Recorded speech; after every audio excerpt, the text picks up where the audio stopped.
एका बाईक वेड्या मुलीचं किंवा मुलाचं काय स्वप्न असतं? गाडी काढावी, स्टार्ट करावी आणि लांब कुठेतरी शहराच्या दूर जाऊन गावखेड्यात किंवा डोंगर दऱ्यांमध्ये वणवण भटकावं.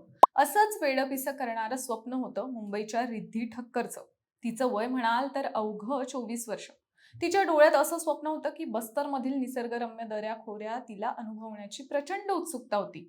पण काळाचा महिमा बघा, ज्या रस्त्यांवरून तिची गाडी पुढे जात होती त्याच रस्त्यावर काळाने तिच्यावर घाला घातला आणि होत्याचं नव्हतं झालं. मुंबईहून बस्तर सफारीवर निघालेल्या 24 वर्षांच्या रिद्धी ठक्कर या बायकर तरुणीचा छत्तीसगडमध्ये भीषण अपघातात दुर्दैवी मृत्यू झाला. नेमकी कोण होती ही रिद्धी ठक्कर? तिची शेवटची सोशल मीडिया पोस्ट कोणती होती आणि 13 ऑगस्टला तिच्या बरोबर काय घडलं? जाणून घेऊयात या व्हिडिओच्या माध्यमातून. नमस्कार, मी रुपल आणि तुम्ही पाहत आहात विशेष भारी. रिद्धी दिवेश ठक्कर, वय अवघं 24 वर्षे. मुंबईतल्या बोरिवली कांदिवली वेस्ट भागात राहणारी रिद्धी ही अत्यंत उत्साही, जिद्दी आणि सोलो ग्रुप ट्रॅव्हलिंगची आवड असणारी बायकर होती.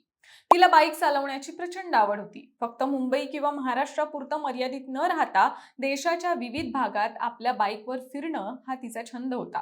तिनं तिच्या या आवडीला नेहमीच जपलं. महाराष्ट्रासह देशातल्या विविध राज्यांमधल्या महिला बायकर्स एकत्र येऊन अनेकदा मोठमोठे प्लॅन्स करायच्या. रिद्धी सुद्धा अशाच एका मोठ्या राईड ग्रुपचा भाग बनली होती. तिचा हा प्रवास नागपूरवरून सुरू झाला, तिथून ती रायपूरला पोहोचली आणि पुढे बस्तरच्या दिशेने निघणार होती. तिच्या इंस्टाग्रामवर नजर टाकली तर तिच्यातील फिरण्याची आवड आणि जगण्याची उर्मी स्पष्ट दिसते. पण कोणाला माहित होतं की तिचा हाच आवडता प्रवास तिचा शेवटचा प्रवास ठरेल? मंडळी, अपघात घडण्याच्या अवघ्या 15 ते 18 तास आधी रिद्धीने तिच्या सोशल मीडिया अकाउंटवरून एक पोस्ट शेअर केली होती. त्या पोस्टमध्ये तिनं लिहिलं होतं, लेट्स एक्सप्लोर बस्तर. बस्तर हे ठिकाण आपल्या नयनरम्य धबधब्यांसाठी, घनदाट जंगलांसाठी आणि अनोख्या संस्कृतीसाठी ओळखलं जातं. हेच बस्तर जवळून पाहण्यासाठी रिद्धी प्रचंड उत्सुक होती. या टूरमध्ये जवळजवळ 20 ते 23 महिला बायकर्सचा मोठा ग्रुप सहभागी झाला होता. त्यांच्यासोबत एक सपोर्ट व्हेकल म्हणून 4 व्हीलर सुद्धा होती. नागपूर रायपूरचा टप्पा पार केल्यानंतर रायपूरहून बस्तरच्या दिशेनं हा सर्व बायकर्सचा ताफा उत्साहात पुढे निघाला. सर्वजण एकाच रांगेत नियमांचं पालन करत आनंदात प्रवास करत होते. पण नियतीचे संकेत वेगळेच होते. त्या एका पोस्ट नंतर काही तासातच आनंदाची ही सफर एका भयंकर शोकांतिकेत बदलेल असा विचार तिच्या कोणत्याही सहकार्याने केला नव्हता. तर ही घटना घडली 13 ऑगस्ट 2026च्या पहाटे 6 वाजण्याच्या सुमारास. ठिकाण होतं छत्तीसगड मधला बालोद आणि धमतरी जिल्ह्याच्या सीमेवर असलेला मार्काटोला घाट, जो नॅशनल हायवे 30 वर येतो. पहाटेच्या वेळी रस्त्यावर काही प्रमाणात धुकं आणि नागमोडी वळण होती. रिद्धी आपली बजाज ॲव्हेंजर बाईक अत्यंत जबाबदारीनं चालवत होती. रायपूरहून कांकेर आणि पुढे बस्तरकडे जाणारा हा मार्ग घाटाचा आणि अवजड वाहनांची सतत वर्दळ असणारा मार्ग आहे.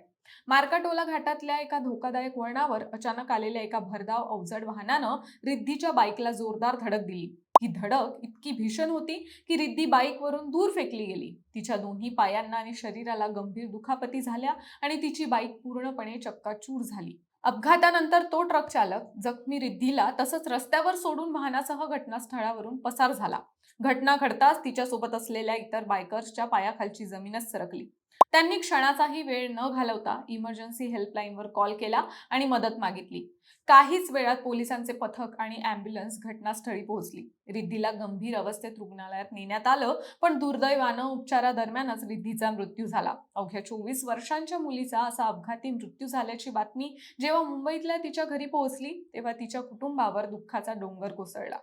मंडळी, या घटनेच्या निमित्तानं एका महत्त्वाच्या ट्रेंडकडे लक्ष देणं गरजेचं आहे. आज भारतभरात वुमन बायकिंग कम्युनिटी खूप वेगानं वाढत आहे. कालपर्यंत ज्या स्टिरियोटाइप्समध्ये मुलींना अडकवून ठेवलं जात होतं, त्या सर्व चौकटी मोडून आजच्या तरुणी मुक्त आकाशात भरारी घेत आहेत.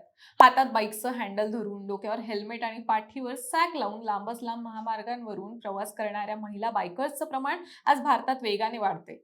पूर्वी बाईक चालवणं किंवा लांबच्या पल्ल्याची रोड ट्रिप करणं हा फक्त पुरुषांचा छंद मानला जायचा.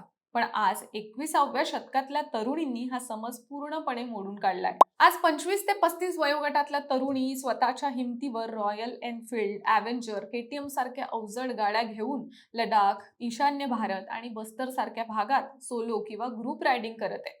देशभरात आज बुलेट राणी, रायडर नीती, बायकर निंजा यांसारखे अनेक महिला बायकर्सचे ग्रुप्स आहेत, जे महिलांना सुरक्षित प्रवासाचे प्रशिक्षण देतात आणि रोड ट्रिप्स आयोजित करतात. म्हणजे मुलींनी फक्त घर किंवा ऑफिस पुरतं मर्यादित न राहता निसर्ग अनुभवला पाहिजे, स्वतःचे निर्णय स्वतः घेतले पाहिजेत. ही भावना या वाढत्या ट्रेंड मागे आहे. सोशल मीडियाचाही या ट्रेंडमध्ये मोठा वाटा आहे. पहिली राईड, बाईक लायसन्स मिळाल्याचा आनंद, अगदी एखादं वळण नीट घेतल्याचा क्षणही आता रील्ससाठी आकर्षक कंटेंट ठरतो. ट्रेंडिंग गाणी, फिल्टर्स आणि आत्मविश्वासानं भरलेल्या पोस्टसह या रील्स लाखो तरुणींना बाईक रायडिंगकडे आकर्षित करत आहेत. रिद्धी ठक्कर सुद्धा याच नव्या आणि कॉन्फिडंट पिढीचं प्रतिनिधित्व करत होती. तिनं महिलांना रस्त्यावर उतरून जग पाहण्याची प्रेरणा दिली होती. पण दुर्दैवानं महामार्गावरील असुरक्षिततेनं तिचा हा प्रवास अर्ध्यावरच थांबवला. मंडळी, आज आपल्या देशात मुली चूल आणि मूल या पारंपरिक चौकटींच्या बाहेर पडून हातामध्ये बाईकचं हँडल धरून संपूर्ण देश फिरत आहे. खरोखरच अभिमानाची गोष्ट आहे. रिद्धी ठक्करने सुद्धा तिच्या अवघ्या 24 वर्षांच्या आयुष्यात अनेक मुलींच्या मनात मुक्तपणे जगण्याची आणि स्वतःची ओळख निर्माण करण्याची जिद्द निर्माण केली होती. पण रिद्धीचा हा दुर्दैवी अपघात आपल्याला एका भयानक वास्तवाचीही जाणीव करून देतो. जेव्हा एखादा बायकर हेल्मेट, रायडिंग जॅकेट आणि सुरक्षेची सर्व साधनं घालून रस्त्यावर उतरतो, तेव्हा तो स्वतःच्या जबाबदारीचं भान ठेवून चालत असतो. पण महामार्गावर बेदरकारपणे गाड्या चालवणाऱ्या बेजबाबदार चालकांमुळे अशा काही निष्पाप तरुणांचे प्राण जातात. या घटनेविषयी तुम्हाला काय वाटतं हे आम्हाला कॉमेंट्समध्ये नक्की सांगा आणि विशेष भारीच्या YouTube चॅनलला नक्की सबस्क्राईब करा.